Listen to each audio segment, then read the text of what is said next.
Alo, alo. Ý chồng thì chỉ sinh ra không gì sẽ được đây rồi. Tụi nó sổ sạch cái nó dầu với tụi tí lo chạy hơn. Tụi nhớ là hùi răng câu. Một lúc về thì hả tiền đánh câu của chỉ cho nó đây rồi. Tụi sau giờ đi lì đó. Ta xin nó sổ sổ here tí lo chạy rồi. Hùi răng câu tàu bếm rồi.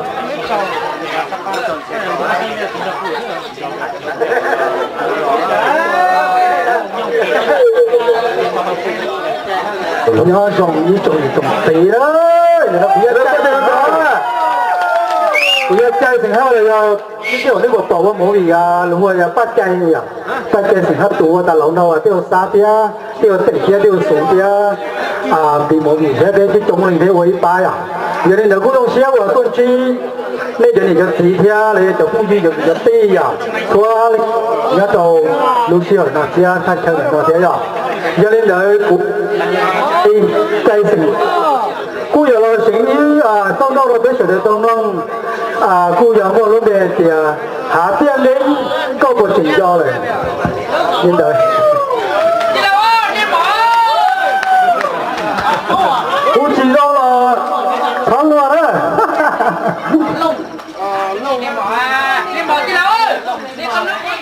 Bỏ ra lấy cho, bây giờ nên đầu tiên là chị, đầu tiên.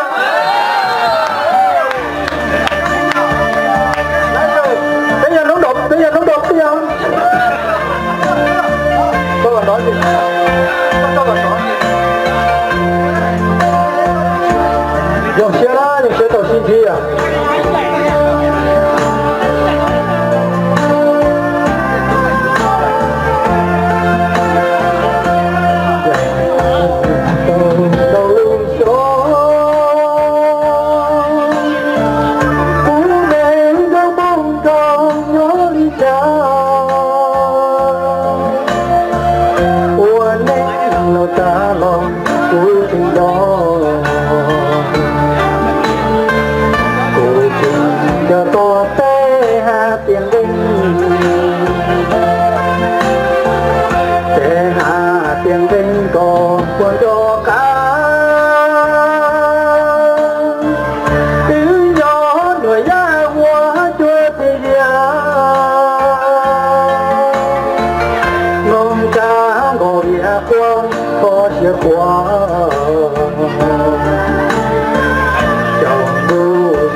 Tiếng đinh có cuốn gió lớn,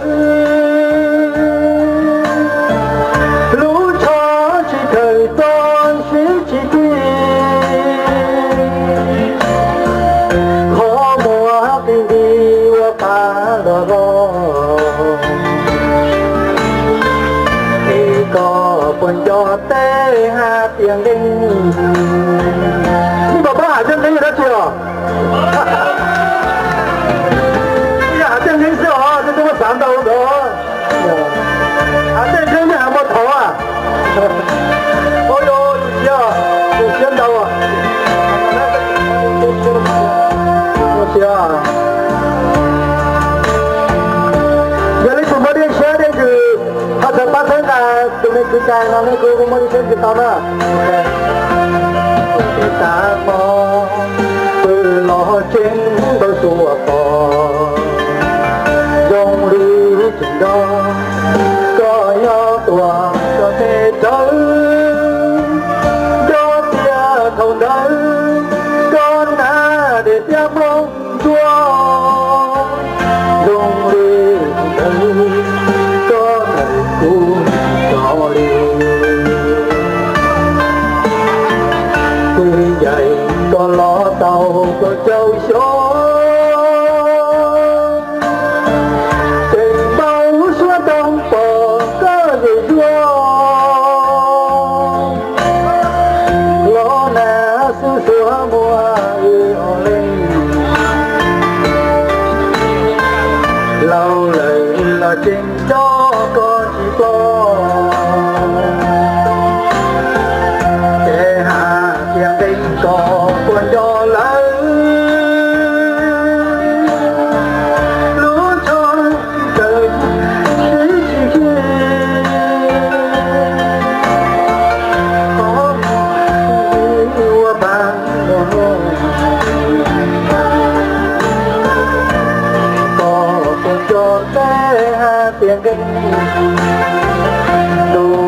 ta mò lo chân đâu rùa bò trong lý do cho nho tòa cho tê đỡ